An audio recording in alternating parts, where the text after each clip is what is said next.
Our next speaker this morning is Professor Robert West. I know him as Rob, and that's because I did my PhD with him. Rob is Professor of Pathology at Stanford University. He is a clinician scientist, an outstanding clinician scientist with a wealth of experience in translational genomic research. In particular, he works as a surgical pathologist at Stanford University Hospital, and his lab focuses on the progression of neoplasia to aggressive invasive carcinoma. One of the key strengths of his lab is that they work on new novel techniques to be able to spatially orientate and genomically profile paraffin samples from archival tissue. In my 4 years of my PhD with Rob, I found him to be a great mentor, a wonderful leader, and a great friend. So it's really my pleasure to introduce Rob this morning. Rob, please. Terrific. Thank you so much, Josh. And it's a real pleasure to talk at this symposium. Today, I'm going to talk about gene expression profiling in paraffin blocks. I will give examples of that in two projects. One Josh led on nasopharyngeal carcinoma, and another on breast ductal carcinoma in situ. Of course, there are many advantages to studying archival tissue as tissue that's archived in paraffin-embedded blocks. Of course, these are usually typically well clinically annotated, including potentially extensive clinical follow-up. You can obtain almost all diseases represented in the archival tissue rather than having to try to obtain the disease of interest with fresh tissue.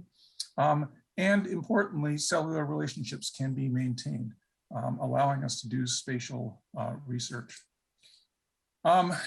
In the past, it's been quite difficult to study archival tissue. Older methods have relied on fairly simple studies, immunohistochemistry for one or two antibodies, fluorescence in situ and hybridization to measure DNA content, single probe RNA in situ hybridization, which is quite tricky to get to work in many cases, and PCR.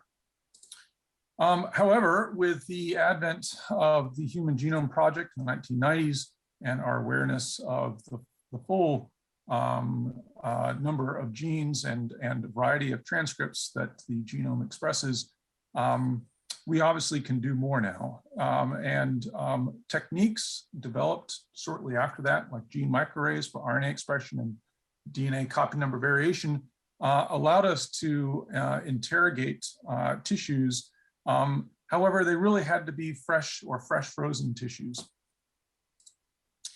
The technical challenges of archival paraffin-embedded tissue really surround the fact that these samples have been treated with formalin or formaldehyde. And that treatment process in the vast majority of clinical labs results in a tremendous degradation in the quality of the RNA and the DNA. And shown here in the graph is a metric of RNA preservation, the RNA integrity number, the RIN number. And typically with fresh frozen RNA, you can very clearly see the ribosomal RNA species, the TNS28S. But as you undergo archival processing into formalin-fixed paraffin-embedded tissue, the quality of the RNA diminishes significantly. So we attempted to generate gene expression profiling of this poorly preserved RNA in archival tissue back in 2010 with a sequencing approach. And in that approach, we did 3' end sequencing of the poly-A RNA tail. And of course, that works well because most transcripts in the human genome have a polyadenylated tail. The degradation of the RNA typically results in fragments of about 100 to 200 nucleotides long. And so you can sequence off poly-A tails, sequencing the 3' untranslated region of the RNA, which is quite specific for each gene. and then map those reads onto the genome. And if you sequence enough of these transcripts, you can generate a gene expression profile. That technique required a fair amount of RNA, 10 micrograms of RNA, and it was great for grinding up fairly large portions of your paraffin-embedded block, but it wasn't any finer than that. More recently, we've developed a improved version of the approach, which we call Smart3Seq, which is a template switching approach. And there's lots of details here, but I wanted to emphasize the advantages with this template switching approach in that it's sensitive down to about 10 picograms of total RNA, which is roughly equivalent to 1 cell, depending on what cell you're looking at. Also, it's very fast and inexpensive. And so it's something that could be easily scalable to large numbers of samples, even by a relatively small lab. Importantly, it can be used in combination with laser capture microdissected material. And that really allows us to start making spatial observations of our paraffin embedded blocks. And so as a proof of principle to demonstrate this, we did laser capture microdissection on a focus of ductal carcinoma in situ, and we dissected out a single cell, as shown here in this figure. And we did that for a significant number of cells. And in this figure, we see the gene expression profile of these single cells compared against the bulk gene expression profile. And we're really looking at 2 cell types here. We're looking at ductal carcinoma in situ cells and adjacent macrophage cells. When we cluster these, we identify that the macrophages are present and cluster exclusively by themselves, and the ductal carcinoma in situ cells do as well. However, we found that within this cluster, there was actually a mixture of cells that we had appreciated were dissected from the ductal carcinoma in situ compartment, but appeared to be macrophages. And when we went back and looked at the tissue, indeed, if we stained for a macrophage marker, CD163, there were many different macrophages in these ducts. And that sort of, interestingly enough, validated our approach in that agnostic to the heterogeneity within this compartment, we were able to discern through gene expression profiling the presence of 2 different cell types, namely macrophages within the ducts and the neoplastic ductal carcinoma in situ cells. Moreover, we could use this gene expression profiling to predict copy number amplification. And so it turns out that this ductal carcinoma in situ neoplasm had HER2 amplification. And we can appreciate that if we organize the gene expression of individual genes along chromosome 17, which is where HER2 resides. We can appreciate that the DCIS bulk cells and the DCIS single cells all have increased expression according to the HER2 amplicon. So this is a interesting approach from the perspective of discovering cell types and cell states within the spatial orientation of tissue. And we can compare it to the microfluidic approaches that we commonly think of in single-cell RNA-seq. In those microfluidic approaches, we take different cell types and well organized in the tissue, and we then do microfluidic sorting, but that sorting actually leads to mixing up these different cell types. And when we do gene expression profiling, we infer the cell types based on their gene expression profile. But we may not recognize cellular heterogeneity dependent on tissue compartment. In contrast, using this laser capture microdissection approach, we take the organized tissue, we can microdissect them such that we retain knowledge of the compartment from whence those cells came from. And then when we do the expression profiling, we of course have already observed the cell types or their locations, and then we can make further detailed knowledge of their gene expression patterns and their cell states. Okay, so I wanted to give a couple examples of this approach and how we can expand that in a variety of different scientific studies. So the first study I wanted to talk about is nasopharyngeal carcinoma gene expression profiling.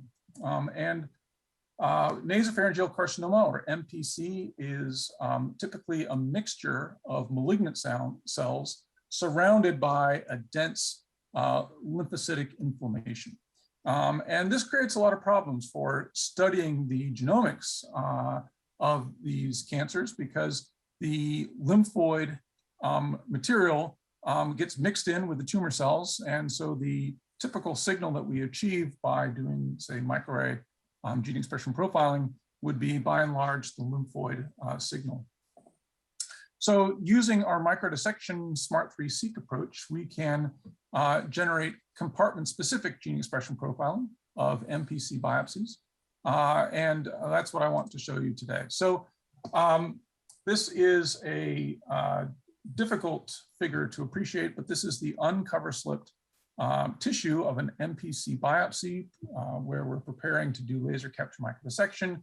And we can recognize a number of different features of this biopsy that will be important to study. We have the dysplastic non-ciliated epithelium, dysplastic ciliated epithelium, possibly normal nasopharynx. And then we have different regions of the tumor, including the actual neoplastic cells and the surrounding inflammatory cells. And so here's the normal nasopharynx epithelium. We can easily dissect that out. We can easily dissect out the carcinoma epithelium, the tumor cells, and we can easily dissect out the tumor microenvironment, the inflammatory cells surrounding the tumor. And so we did SMART3-seq, or I should say Josh did SMART3-seq on these samples and generated the typical n-dimensional data set that we see with transcriptome profiling, where we have genes that are being measured in the columns on the left and the tumors that are being observed in the rows on the right. The clustering these samples reveals that we can now observe the tumor cells or the tumor samples clustering together, distinct by and large from the microenvironment that surrounds the tumor cells. And in addition, we can observe also distinct clustering of adjacent normal tissues or slightly dysplastic tissues from the ENT tract. And using these gene expression profiles, we can start to identify pathways that are activated. And this figure, this complex figure, looks at the transition from normal nasopharynx to normal adjacent to the tumor nasopharynx, dysplastic nasopharynx, and finally the nasopharyngeal carcinoma, and the different pathways that are significantly upregulated or downregulated. And these include many pathways of oncogenesis and inflammation. In fact, if we compare normal versus tumor, we can observe some of the most important pathways are pathways of inflammation. And it's clear that these nasopharyngeal tumor cells are intimately interacting with the inflammatory microenvironment. So it's not simply that the inflammatory cells are attacking the tumor. These tumors are interacting potentially in a productive way for the tumor to survive. We can cluster the tumor based on the cell types that we observe, and we can do that by assessing the immune cell composition with sophisticated informatic tools like CyberSort, which can assess the relative presence of individual immune cells based on their pre-ascertained gene expression profile. And we can start to observe that while there are lots of immune cells that are surrounding these tumors, there is a difference in immune composition from tumor to tumor. And some tumors, for example, here have high levels of certain types of T cells, where the other tumors have lower levels. And in fact, when we look closer at the data, it becomes clear that many of these MPC samples display an activation of the non-canonical NF-kappa B pathway. And we see here on the left, the canonical pathway and the non-canonical pathway. Gene transcripts that are elevated are represented in red. Gene transcripts that are diminished are represented in blue. And we can see that by and large, the non-canonical pathway has high expression of many of the transcripts of genes involved in signal transduction. And so that inspired Josh to look at inhibition of this non-canonical pathway using an in vitro MPC cell line. And in fact, an inhibitor for this non-canonical pathway is relatively efficacious in this in vitro model. So that sort of demonstrates the arc of how we can look at gene expression profiling in very complex tumor situations, teasing out the biology of nasopharyngeal carcinoma. Using these approaches, we can identify new genes and pathways that are important in nasopharyngeal carcinoma biology and potentially identify new candidate treatment targets. Okay, so that is sort of an example of how we can start to look at the transcriptome-wide gene expression profiling in archival samples. However, I think there's more that we can do. And there have been, in addition to our technique of gene expression profiling, methods that also are similar in kind for looking at DNA and for protein expression. And so we can imagine if we have our paraffin block and we cut a series of serial sections, that we could dissect out tumor or other areas of interest for each slide, and each slide could then go off to a different method.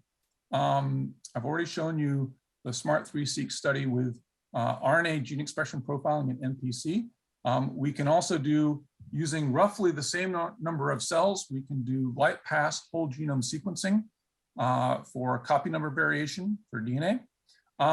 And there are also several now techniques that look at high throughput multiplex immunohistochemistry, where you can now start to essentially digitize the tumor microenvironment on a single slide and make observations of individual cells and their relationships to each other.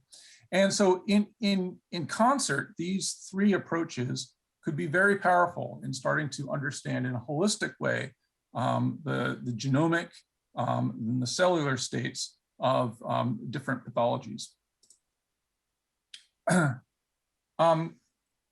I would spend a couple minutes talking about this multiplex immunohistochemistry that I mentioned, and the technique that we use in this particular study that I'm going to talk about is multi-ion beam imaging, or otherwise known as MIBI. In our case, we used a 37 marker antibody panel that profiles over 1,000 different tissue features. And with this data, we can identify cell composition, functional subsets, and spatial features. And here is a false color image of this process. This is basically using time of flight mass spectrometry to resolve antibodies that have been chelated with a variety of different metal ions. And so because we're looking at 37 antibodies simultaneously on a single slice of tissue, we can start to stain or identify different cell types and make observations about a variety of different cell types. Here we're looking at ductal carcinoma in situ. We can appreciate the neoplastic cells themselves, the surrounding myepithelial layer, which is consistent with these cells being within the epithelial compartment of the breast. And then we can observe a variety of different cell types, including immune cells and stromal cells in the tumor microenvironment. And in fact, we can really start to think about digitizing this process and creating a digital pathology environment that we can then study. And that's sort of displayed here, where I'm kind of comparing the annotation by MIBI, which is identifying, again, a variety of cell compartments and cells, with sort of the pathologist annotation of DCIS and the microenvironment. And then finally, sort of when we analyze the MIBI data, a computer annotation of the DCIS, the myepithelial compartment, and then finally the tumor microenvironment compartment. You can realize that once we have sort of a computer digitization of this environment, we can make many different observations on cell types, cell relationships, and what cells are interacting with different microenvironments. Just for completeness sake, I wanted to mention that there are a variety of multiplex immunohistochemistry assays. Again, the one we used here in this study is MIBI, but there are a number of different platforms, and examples of that would include NanoStream, CellDive, Codex. Essentially, these approaches come in two flavors. There can be a cyclic staining and imaging approach, where you might stain with one or two different antibodies, image that, then erase the signal, erase those antibodies, and then restain with another set of antibodies, image those, and repeat as long as you can. The second approach, which is what I've been describing with MIBI, is you do a single stain of multiplex set of antibodies, and you resolve those all at the same time. And each approach has benefits and difficulties, and so those are, I think, exciting periods of time now to look at these data. I should note that the image analysis is incredibly intensive, and so I generally think of these projects as, you know, several months of actually generating wet lab data, and then again another several months of actually analyzing the images. Okay, so the study that I wanted to mention is this study on breast ductal carcinoma in situ. DCIS is difficult to identify without a microscope. Moreover, studies involving long-term outcome really do require archival samples. In our study, we looked at 2 independent cohorts totaling 481 patients. Really would not be possible without working with archival FFPE samples. And again, as I pointed out in a couple slides before, we made observations on DNA, RNA, and protein expression. And this is again an example of how we do the microdissection. Here it's a little bit clearer, but we dissect out the DCIS epithelium, and then the surrounding tumor microenvironment also gets dissected and included as a separate sample. And one of the first questions we wanted to address with these data is to ask, are the DCIS clustered in a similar fashion as invasive breast cancer? And I'm sure the audience is familiar with the extensive clustering of invasive breast cancer that's been done previously. And there's been a number of molecular clustering solutions, including the identification of luminal A and B, basal-like and HER2 clusters in the original Chuck Grew clustering done at Stanford. What we found is that in clustering the DCIS, that there was a simpler clustering solution that broken down into ER low, ER high, and sort of a quiescent group of DCIS. And this somewhat correlated with the traditional PAM50 clustering, and it identified, again, PAM50 basal and HER2-like samples that were essentially clustered together, and then sort of more luminal A, luminal B clustered samples that were together. And if we looked at the pathways that are upregulated and downregulated in these three clusters, we find a number of well-known oncogenic pathways that define these tumors. But again, emphasizing that DCIS perhaps is a more simply clustered tumor rather than the invasive carcinoma, perhaps because these tumors haven't generated as many copy number alterations and mutations as the invasive component. We can also generate DNA copy number observations, essentially using a very similar approach. So we can dissect out the epithelium on an adjacent slide, adjacent to the SMART3-seq slide for gene expression profiling. We can dissect that the cells out, and we can do light pass whole genome sequencing on the same number of cells, approximately 500 to 1,000 cells as we dissect out for the SMART3-seq approach. And in this approach, we then identify 6 different DNA clusters, or DCIS, one cluster that's a very quiet cluster representing a healthy subset of all DCIS, and then a series of smaller clusters defined by copy number alterations. And if we look more closely at the copy number alterations, we realize that these copy number alterations are also found in the amplifications that characterize high-risk integrative cluster 10 invasive breast cancer subtypes. And so I had mentioned previously the Peru PAM50 in clustering of invasive breast cancer. Christina Curtis, now currently at Stanford, but then at UBC, identified a cluster of 10 invasive breast cancer subtypes. And subsequently, she found that several of these had long-term high risk. And so interestingly, we find those same amplicons defining DCIS subtypes. So presumably the early beginnings of these high-risk features can be found even at the in situ stage. We can also use the MIBI results to identify a variety of tumor microenvironment features.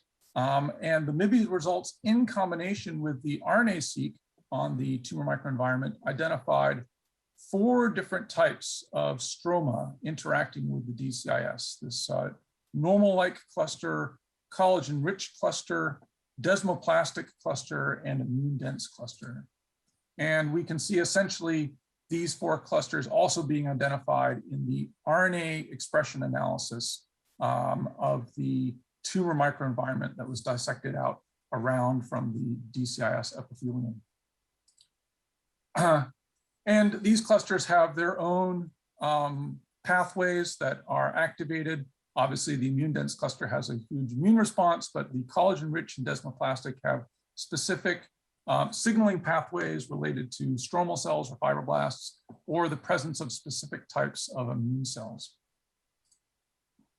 Finally, we're able to look at outcome for DCIS. I mentioned at the beginning that we were looking at almost 500 individual patients with DCIS.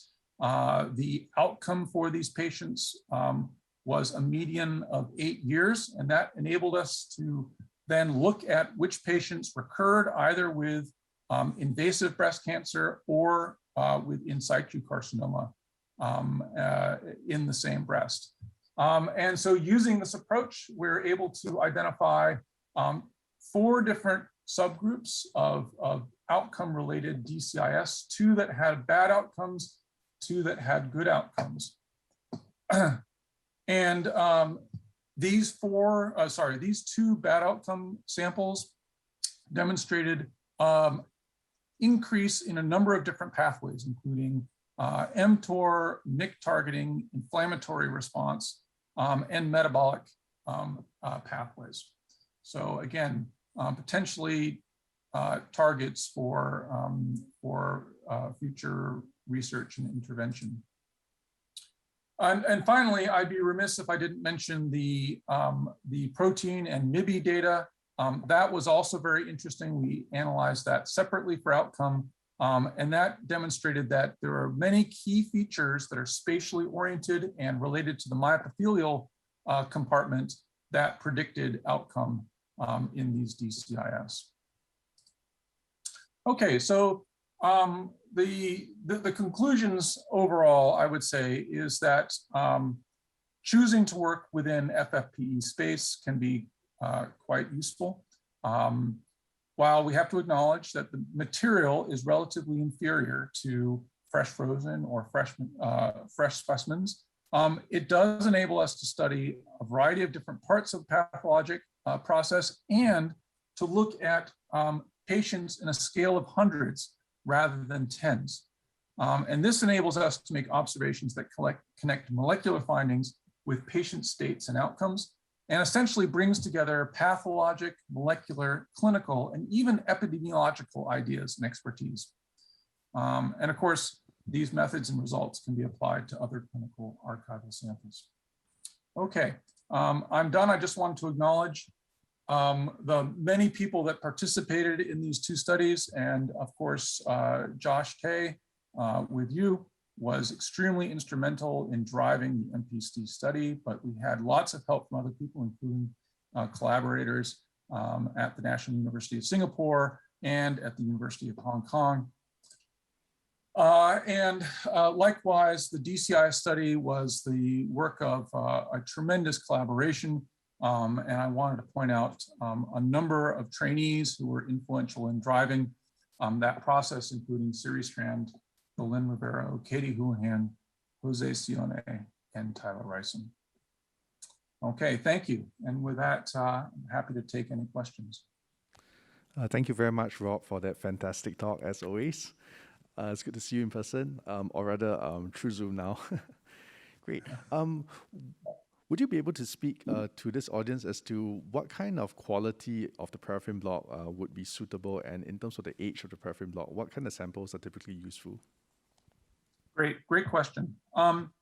Yeah, so of course we all have great archives in our pathology departments, often dating back several decades. I can point out a couple examples of how the nucleic acid, the RNA, and the DNA are relatively well preserved even after 2 or 3 decades. For example, in the DCI study that I presented, a number of those samples came from the 80s, the 1980s, and the 1990s. And they were virtually indistinguishable from samples that were obtained at a later date.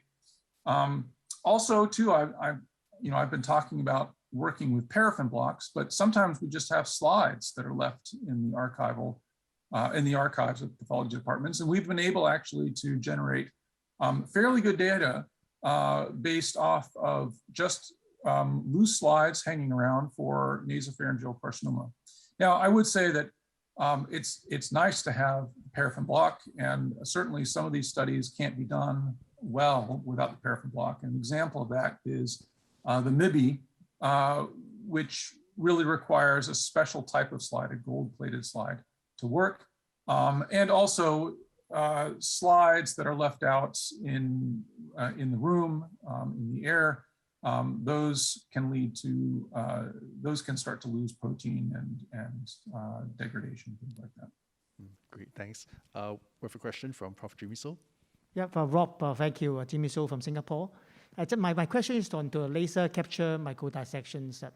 What's the level of the dissection? I'm not a pathologist, I'm not familiar with LCM, but what's the level? Can we actually dissect a single cell level, or actually have to be a cluster of cells from the paraffin section, from the slide, or from the paraffin section, or can we do it in a single cell level?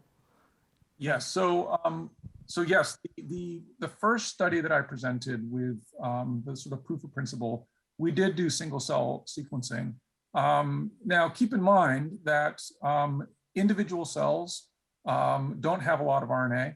And so the quality of the libraries and the quality of the gene expression profile will be lower than what you would expect to see in so-called bulk or the sequencing of many different cells. And of course, the data that we presented with the MPC and with the ductal carcinoma in situ represents dissections of about 500 to 1,000 or maybe 2,000 cells. But nevertheless, you can get good signal from single cells. It's definitely not as good as the bulk, but it's maybe close to on par with single cell RNA-seq in a microfluidic setting. Yeah, because I just in the context of, I mean, you know of signet ring cell carcinoma. And typically, signet ring cell carcinoma, they appear as very little cancer cells, only have an individual cancer cell, and in a very highly stromal content. So whether we can actually dissect this cell using the laser capture microdissections techniques and analyze it in the gene expressions according to your protocol. Yeah, I think that would be a very good project for this kind of approach. And I might recommend two approaches there. Often with signet ring carcinoma, there are microscopic areas of highly enriched tumor cells that could be used as a bulk signal. So you could dissect out maybe 100 cells or 200 cells or 500 cells from regions like that. And in fact, if those regions are scarce, we often dissect off multiple slides, so multiple serial sections, and to obtain the number of cells. And then, of course, yes, you could definitely dissect out individual cells and then compare the gene expression patterns of individual cells to that bulk pattern that you obtained with the dissection of whatever it is, 500 cells. Yeah, but that's a great, I think, potential project for something like this that can only be done in paraffin-embedded tissue. Melissa? Yeah. Rob, I enjoyed the talk very much, not just because of the content of the talk, but also now knowing that Joshua trained with you, I can look forward to many collaborations in the future. We use laser capture microdissection in our lab, and our focus on research is mostly in the stromal tumor microenvironment for peritoneal disease. But I think what I was really impressed with was your MIBI technology, and I just wanted to again ask you just a quick summary on what is the least requirements you would place on tissues for us to be able to do something like that. For MIBI, the requirements are minimal. In fact, for the DCIS study, we actually made a tissue microarray out of our samples, and from that tissue microarray, using cores of about 1 millimeter in diameter, we performed the MIBI analysis. And so really, the only critical part is that you want to start with the paraffin-embedded block, either a single patient sample or a paraffin block of your tissue microarray. And then you cut the slices of tissue, 5-micron slices, directly onto a gold-plated slide.